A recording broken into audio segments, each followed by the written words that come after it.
एक बात नोटिस करी है, कुछ लोग जो बहुत क्लोज होते हैं वो अचानक से बदल जाते हैं। उनका बात करने का तरीका, उनका बिहेवियर, उनकी बाकी चीज़ें हमारे लिए सब कुछ चेंज होने लगती हैं। फिर हम सोचने लगते हैं कि हमें समझ नहीं आता आखिर प्रॉब्लम क्या हुई। सबसे कंफ्यूजिंग पार्ट या सबसे कंफ्यूजिंग चीज़ पता है क्या होती है?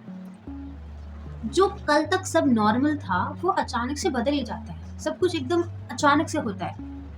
जहाँ कल तक बहुत अच्छे से बात हो रही थी, नॉर्मल सब कुछ हो रहा था, वहाँ आज कॉल कम है, मैसेजेस नहीं है, रिप्लाईज़ नहीं है, इंटरेस्ट नहीं है, सब कुछ खत्म हो गया है। फिर हम अपने आप पे डाउट करने लगते हैं कि क्या मेरी ही तो कोई गलती नहीं है? क्या मैंने ही तो कोई गलती नहीं करी है? पर पता है सच ये है, हर चेंज का रीज़न हमेशा हम नहीं होते। कभी-कभी उन लोगों की प्रायोरिटी चेंज हो जाती है, उनका फ्रेंड सर्कल चेंज हो जाता है, या उनका बैठने-उठने का जो सर्कल होता है वो चेंज हो जाता है, या हो सकता है उनकी लाइफ में नए लोग आ जाते हैं। वो इस वजह से इतना चेंज हो जाते हैं या फिर हल्का-सा कटा-कटा फ़ील होने लगता है। सो उसमें हमारी कोई गलती नहीं होती। लाइफ में एक फेज़ आता है जिसके अंदर लाइफ में सब कुछ चेंज होता है, धीरे-धीरे सब चेंज होता है। जैसे जब हम स्कूल लाइफ में होते हैं तो हमारा जो स्कूल सर्कल फ्रेंड सर्कल होता है वो अलग होता है। जो ट्यूशन जा रहे होते हैं उनका ट्यूशन का सर्कल अलग होता है, फ्रेंड सर्कल। जो कॉलेज में आ चुके होते हैं तो हमारा एक कॉलेज का सर्कल बनता है जिसके अंदर हमारे कॉलेज के फ्रेंड्स होते हैं।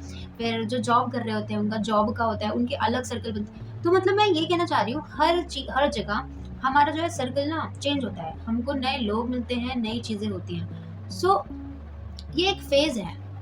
नेचुरली डिस्टेंस आ जाता है उन क्लोज़ वन्स के साथ जो शायद पहले क्लोज़ थे। और मैं ऐसा नहीं कह रही कि सबके साथ ऐसा होता होगा, मैं बात कर रही हूँ, एक जनरल बात कर रही हूँ कि मोस्टली ऐसा हो जाता है कि जब और नए लोगों से मिलो तो एक डिस्टेंस आने लगता है, या एक इंटरेस्ट कम, या फिर एक कहें कटा-कटापन होने लगता है। एंड वो चीज़ लोगों को लगती है कि इंसान चेंज हो रहा है या फिर इंसान बदल गया है।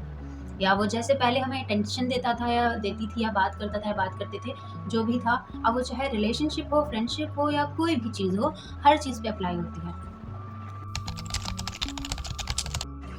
सबसे इम्पोर्टेंट चीज़ ये है कि सारे रिलेशनशिप परमानेंट नहीं होते, या फिर यूँ कहूँ कि हर रिलेशनशिप परमानेंट नहीं होता, ठीक है? कुछ लोग होते हैं जो हमारी लाइफ में आते हैं, वो इसलिए आते हैं, वो हमको एक नया लेसन सिखाते हैं। एंड जब वो लेसन हम सीख जाते हैं या हमको उस चीज़ का सारी चीज़ें पता चल जाती हैं, तो वो इनडायरेक्टली जब लेसन ख़त्म हो जाता है या चैप्टर ख़त्म हो जाता है, चैप्टर क्लोज हो जाता है, तो वो पर्सन भी हमारी लाइफ से हट जाता है या साइड हो जाता है। तो हमें फिर उनका नामो निशान भी पता नहीं चलता है कि वो बंदा कहाँ गया है, वो बंदी कहाँ गई। देखो, कभी कभी अगर आपकी लाइफ में भी ऐसा हुआ होगा कि कुछ होते हैं, कोई आपको फ्रेंड मिला एंड आपकी बातचीत नॉर्मल थी, सब सही था, आप अच्छे दोस्त थे। एंड एक फेज़ आता है कि कुछ ऐसा हुआ जिसकी वज़ह से आप दोनों के बीच में कुछ, मान लो कहा-सुनी टाइप या कुछ भी हुआ, एंड उससे आपने एक लेसन लिया। वहाँ पे हो सकता है कोई चीज़ ऐसी हुई है जिससे आपने एक लेसन लिया।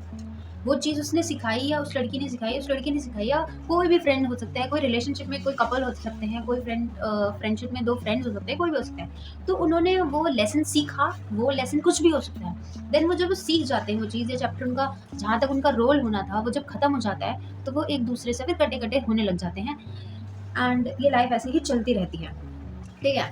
अब यूँ कहूँ, यहाँ पे लोग मेरे को बोलेंगे कि ऐसा तो फिर जितने भी लव मैरिजेज़ होती हैं, या फिर जितने भी और रिलेशनशिप चल रहे हैं, कपल्स के चल रहे हैं, क्या फिर उनका भी एक लेसन के लिए ही है, उसके बाद वो खत्म हो जाएँगे? देखो, ऐसी बात नहीं है।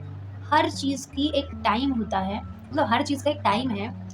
और रिलेशनशिप वाली बात, जो कपल वाली बात है, वो तो इस पॉइंट से बिल्कुल अलग है। मैंने नॉर्मल उसकी बात करी है जो नॉर्मली लोग हमारी लाइफ़ में आना-जाना करते हैं। कपल वाली रिलेशनशिप वाली बात वो अलग है। मैंने जस्ट एक एग्ज़ाम्पल में इसको भी बताया है कि कभी-कभी होता है जिनके ब्रेकअप्स हो जाते हैं, हाँ, जो अपनी लाइफ़ को सही से मेंटेन नहीं कर पाते, या जिनके अंदर म्यूचुअल अंडरस्टैंडिंग सही से नहीं होती, वहाँ पे ये चीज़ वर्क करती है कि वहाँ पे हम एक सीख ले लें कि इस बंदे या इस बंदी का हमारी लाइफ़ में इतना ही रोल था, वो रोल उनका ख़त्म हो गया, या वो एक्टिंग उनकी ख़त्म हो गई, एंड देन हो गया सब कुछ, अब वो हमारी लाइफ़ में नहीं है।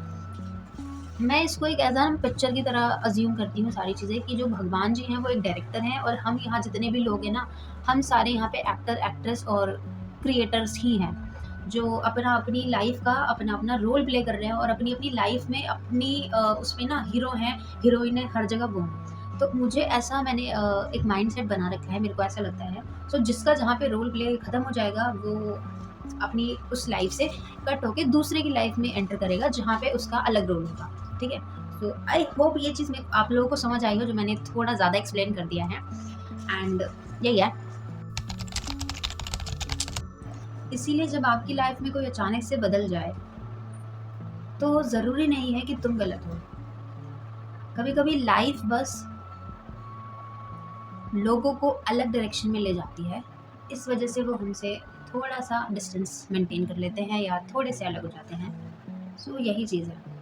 होपफुली आप लोगों को वीडियो पसंद आई होगी एंड समझ आया होगा कि मैं आप लोगों को क्या समझाना चाहती हूँ, कि ज़रूरी नहीं है कि लोग अचानक से बदल जाएँ तो आप अपने ऊपर ब्लेम डालें कि मेरी कोई गलती होगी या मेरी वजह से ऐसा हुआ है, वैसा हुआ है।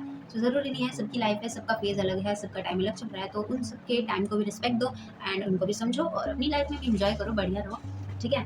तो आज के लिए इतना ही एंड मिलेंगे कल बढ़िया सी वीडियो में। और कोई अलग से टॉपिक आपको चाहिए हो तो कमेंट कर देना, लाइक सब्सक्राइब शेयर कर देना और अपने फैमिली फ्रेंड्स को भी भेज देना। ठीक है? I see you in the next one. Take care, bye bye and Radhe Radhe.